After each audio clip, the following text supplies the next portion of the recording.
সাদিন সাহেব একা একা খেলেন, হাঙ্কার এনে দিয়েছে, খাবেন না, কিছু করলাম নাহিনি। তাইলে সাদিন সাহেব একটা কথা কই, যে সত্যেন্দ্রনাথ দত্ত আছে না, ওনার মদিরা মঙ্গল নামে একটা প্যারোডি আছে, ওই যে ডিএল রায়ের বঙ্গ আমার জননী আমার ধাত্রী আমার আমার দেশ, একটা গান আছে না, ওইটা দিয়ে এটা একটা প্যারোডি বানিয়েছিলেন, মদিরা মঙ্গল। উনি কইছিলেন, মদ্য আমার, পানীয় আমার, শরাব আমার, আমার পেগ, কেন কোম্পানির নজর দিল গো, কেন হলো গো ডিউটি পেগ, মানে ডিউটি বেড়ে গেছিল। তো উনি মনের দুঃখে প্যারোডি লিখেছিলেন।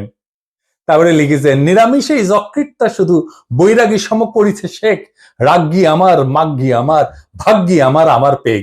হ্যাঁ, আপনাদের প্রিয় রঠা, রঠা মানে রবি ঠাকুর, মানে বিএনপির প্রিয়। তো রবি ঠাকুরের একটা গান বলি আর কি, আপনারা নাকি রবি ঠাকুরের গানকে জাতীয় সঙ্গীত বানাইতে পারিয়া কৃতজ্ঞ, সেজন্য ওনার একটা না বললে কেনকা করে হয়।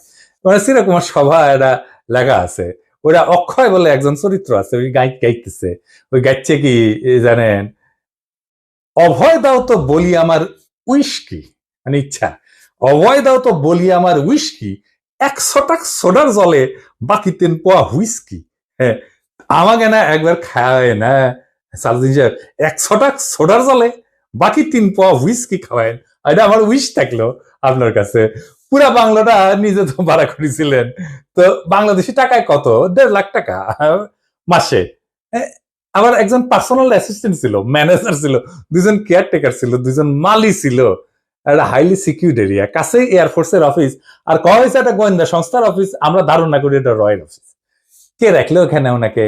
উনি অনুপ্রবেশের দায় গ্রেপ্তার হয়েছিলেন, উনি তো চাকরি করতেন না ইন্ডিয়াতে, উনি ইন্ডিয়াতে রাজনৈতিক আশ্রয় পান নাই, ওনার এই সুপার ফ্যাবুলাস লাইফস্টাইলের টাকা কে দিছে, টাকা টাকা টাকা কে দিছে? উনি আয় করেন নাই, তাহলে টাকা কি বাংলাদেশ থেকে পাঠানো হয়েছে হুন্ডি করিয়া? হুন্ডি আপনি করতে পারেন, এটা অর্থ পাচার না? এইগুলো লেজিট এবং বৈধ প্রশ্ন, আপনারা বলতে হবে টাকাটা কে দিছিল, কেঙ্কা করে গেছিল। এইবার একটা চমক, বিশাল চমক, সিট বেল্ট বাইন্ধে নেন, যা দেখবেন তাতে অজ্ঞান হয়ে পড়ে যেতে পারেন সিট থেকে। কি সেই চমক? সালদিন সাহেবের সঙ্গে দেখা করতে গেছে কিছু লোক ওই শিলং এর বাংলোতে, তার মধ্যে ছবিতে ডাইন পেশে গালে হাত দিয়া বসে আছে ব্যক্তিটা কে?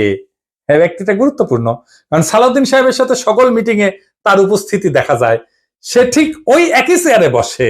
এইটা সাহেব আপনি দুটা ছবি পাশাপাশি দেখান না, দেখেন দুই সময় ছবি কলে দেখা করতে এসছে, তারাও ভিন্ন কলে। হ্যাঁ, সালাউদ্দিন সাহেব এক ছবিত লুঙ্গি পরে আছে আর এক ছবিত পায়জামা পরে আছে, দেখেছেন দেখেছেন, কিন্তু ওই বান্দা ঠিকই একই আছে ওই ওই চেয়ারে। কেসে যান, কে সে জন, তার নাম কি জানেন? তার নাম বিপ্লব পার্থ। চট্টগ্রামে তাকে সবাই চেনে, আওয়ামী লীগের একজন লেসপেন্সার, আওয়ামী লীগের একজন কর্মী এবং ভারতীয় এজেন্ট হিসেবে। আওয়ামী লীগের 15 বছর পুরোটা সময় দাপটের সাথে জীবনযাপন করে গেছেন, ছিলেন চট্টগ্রাম মহানগর আওয়ামী লীগের সাধারণ সম্পাদক আজম নাসির উদ্দিনের অন্যতম ডাইন হাত। আজম নাসিরের অনলাইন একটা পোর্টাল আছিল, তার নাম ছিল জয় নিউজ। জয় নিউজের সাংবাদিক হিসেবে দীর্ঘদিন কাজ করেছিল এই বিপ্লব পার্থ, মাশাআল্লাহ। কিন্তু এইসব পরিচয়ের বাইরেও তার একটা বড় পরিচয় আছে। বিপ্লব পার্থর মূল পরিচয়, সে ইসকনের চট্টগ্রাম বিভাগের মিডিয়া সেলের সমন্বয়ক। হ্যাঁ, সমন্বয়ক না, সমন্বয়ক।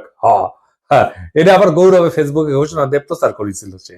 চট্টগ্রামে চিন্ময় ইস্যুতে সবচেয়ে বেশি যে লোকটা সক্রিয়, সেটা হইতেছে বিপ্লব পার্থ। দেখেছেন মিছিলে, দেখেছেন? আজম নাসিরকে দ্বিতীয়বার চট্টগ্রাম সিটি কর্পোরেশনের মেয়র নির্বাচনের জন্য মনোনয়ন পাওয়া দেওয়ার জন্য ওই নাকি অমিত শাহর কাছে নিয়ে গেছিল আজম নাসিরকে। আওয়ামী লীগ সরকারের আমলে বিপ্লব নাকি 60 বারের বেশি ইন্ডিয়া সফর করেছে, গর্ব করে কইতো, সব জায়গায় প্রচার করতো। আর এই সমস্ত সফরের নাকি বেশিরভাগই ছিল সরকারি সফর। তার পাসপোর্ট যাচাই করা হোক, তার প্রমাণ মিলবে। ইমিগ্রেশনে খোঁজ নেন, দেখেন কয়বার গেছিল। এটা পুলিশের কাজ, গোয়েন্দা সংস্থার কাজ। কেন একজন ব্যক্তি এতবার ভারত সফরে গেল, সেটা নিশ্চয়ই কারণ আছে, অনুসন্ধান করে এই রহস্য উদ্ধার করা হোক। এতদিন আওয়ামী লীগ হইলেও, এত সাজলেও আওয়ামী লীগ সাজলেও, 5ই আগস্টের পর হঠাৎ কইরা রূপ বদল করে বিএনপি হয়ে গেছে, সব প্রোগ্রামে যায় বিএনপি। একসময় সাংবাদিকতা করলে এখন পুরোপুরি বেকার করে, কাজ করে না। তো শোনা যায় আর কি যে ওক নাকি রয় ঢুকাইছে বিএনপির মধ্যে, এবং বিএনপির সমস্ত তথ্য ভারতে পাচার করার জন্য। এমন একজন বিতর্কিত সেন্সিটিভ লোক ফ্যাসিবাদী সরকারের সময় কয়েকবার দেখা করছে সালাউদ্দিন সাহেবের সাথে। কি কারণে? সালাউদ্দিন সাহেবকে তো কইতে হবে, কেন সে সব মিটিং এ থাকে। 5ই আগস্টের পর বিপ্লব পার্থ শেল্টার হইতেছে, গডফাদার হইতেছে বিএনপির আরেক স্থায়ী কমিটির সদস্য আমির খসরু মাহমুদ চৌধুরী, দেখেন ওর সাথে দেখেন খালি ঘুরে বেড়ায়। স্বীকৃত, এটা প্রকাশ্য এবং স্বীকৃত। অথচ গত 15 বছরে ছাত্র দল এবং যুব দল করা হিন্দু সম্প্রদায়ের প্রচুর লোক আছে চট্টগ্রামে, তারা কাছে ভিড়তে পারে না আমির খসরু মাহমুদের। তাদেরকে বাদ দিয়া লীগের দালাল ভারতীয় এজেন্ট বিপ্লবকে জন্মাষ্টমীর নাম দিয়া চট্টগ্রামের রাজনীতিতে থিতু করার চেষ্টায় মরিয়া খসরু এবং সালাউদ্দিন চক্র। ছবিতে দেখেন বিপ্লব পার্থ মোদির সাথে ছবি, দেখিছেন? মোদির সাথেও ছবি, সালাউদ্দিনের সাথেও ছবি, ইসকনের চিন্ময়ের সাথে ছবি, ইন্ডিয়ান হাই কমিশনের সাথে চট্টগ্রামের বিভিন্ন ইভেন্টের ছবি। এবার বুঝেছেন তো আমির খসরু কেন অমিত শাহের সামনে জুলকাপ্পন নাম করতে যায়? কানেকশন বুঝেন? আমির খসরু, সালাউদ্দিন, ইসকন সব বরাবর। আর আরেকটা ইস্যু আছে, সেটা হইতেছে মরাল ইস্যু। আমার স্কুলে বড় ভাই ডাক্তার ফিরোজ খুব ভালো ছাত্র ছিলেন। ডাক্তারি শেষ করিয়া উনার ক্যারা উঠেছিল, উনি পলিটিক্স করবেন, খালেদা জিয়ার অ্যাসাইনমেন্ট অফিসার হয়েছিলেন, খুব দাপুটের নেতা ছিলেন বিএনপির। শুনতাম উনি নাকি দুর্নীতি করে ফাটাই ফেলিছে। তারপরে শুনি 1/11 পর অস্ট্রেলিয়াতে গেছে। একটা ছোট্ট ঘরে 2 মেয়ে সহ পুরা পরিবার নিয়ে থাকতেন। ওই একই ঘরে থাকা ঘুমানো, নিজে নাইট গার্ডের চাকরি করেছেন ডাক্তার হইয়া। হারিস চৌধুরী সিলেটের জমিদার বংশের ছেলে ছিল, রাজনীতি করে এসে সব হারিয়েছিলেন। 1/11 পরে থাকতেন পান্তপথে খুবই দিনহীন ভাবে, পরিচয় লুকায়, মারাও গেছেন পরিচয় লুকায়, বেওয়ারিশ হিসাবে তাকে দাফন করা হয়েছিল। নিরাপত্তার কারণে পেট চালানোর জন্য চাঁদনি চকে কাপড়ের দোকানে কর্মচারীর কাজ করতেন, সেরা পাঞ্জাবি পরতেন, রিক্সায় চড়ার পয়সা ছিল না, হাইটে যেতেন। মির্জা ফখরুল নিজেই বলছেন এই আওয়ামী লীগের আমলে বিএনপির নেতা কর্মীরা বাড়ি ছাড়া হয়ে ঢাকায় এসে রিক্সা চালায়, উনি কান্দিছিলেন, ফ্যাস ফ্যাস করে কান্দিছিলেন। আর আপনি সালাউদ্দিন সাহেব রাজার হালে থাকেন, শিলংয়ে লজ্জা লাগে না সালাউদ্দিন সাহেব? আপনার ভারতে থাকার টাইমে সকল খরচা কিভাবে করেছেন জাতিকে জানাইবেন, ইসকনের সাথে আপনার কি সম্পর্ক সেটাও জানাবেন। জাতির এটা জানার অধিকার আছে। 1975-এ সোহরাওয়ার্দীর বডিগার্ড জয় বাংলা হয়ে যাওয়ার পরে বেশ কিছু বছর কাটাল রানী ইন্ডিয়া ছিল, সেখান থেকে বাংলাদেশে ফিরে আমাদের উপরে স্টিম লোডার চালাইছে, ফ্যাসিবাদের ছাদ দিয়ে আবার ভারতে পালায় গেছে। অনেকে বলে হাসিনা পালায় যাওয়ার পরে সালাউদ্দিন নামের এই বিএনপির নেতাকে ভারত বাংলাদেশে পুশব্যাক করে দিছে। এতদিন আসতে পারেননি উনি, তারপরে 1 সপ্তাহ যায়নি হাসিনা পড়ছে উনারে পেটে দিল, আগে পাঠাচ্ছিল না। কাকতালীয় ভাবে জীবনের বড় একটা সময় হাসিনার চেয়েও বেশি সময় ভারতেই ছিলেন। তো এই সালাউদ্দিন সাহেব ইদানিং হাসিনার মতো উদ্ধত ভাবে কথাবার্তা বলা শুরু করেছেন।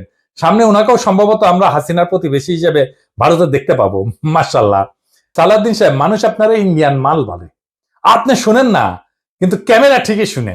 এই যে দেখেন আপনারা কয় ইন্ডিয়ান মাল আসিছে,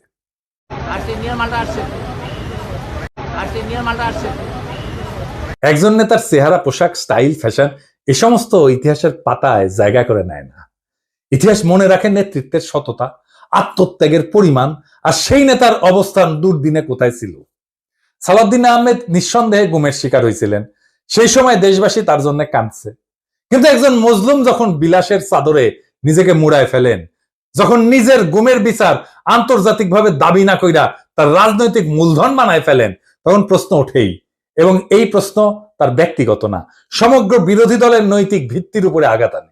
বিএনপিকেও বুঝতে হবে সরকার বদলানোই রাজনীতি না, আদর্শ, ত্যাগ এবং গণমানুষের বিশ্বাস অর্জনই রাজনীতির মূল সোপান।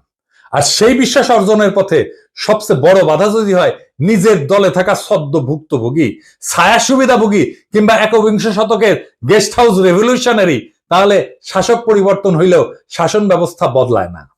সালাউদ্দিন সাহেব, আপনি যদি সত্যি গণতন্ত্র চান তাহলে সাংবাদিকের ধমকানো বন্ধ করেন, দলের সিনিয়রদের সম্মান করেন, জাতীয় ঐক্যের প্রতীক প্রফেসর ইউনূসকে তার যোগ্য সম্মান দেন, সম্মান নিয়ে কথা বলেন। আমরা চাইলে আর একটা প্রফেসর ইউনূসের মতো ফিগার পাবো না, চাইলে বটতলার উকিল হাজারো চুপ্পু পাওয়া যাবে।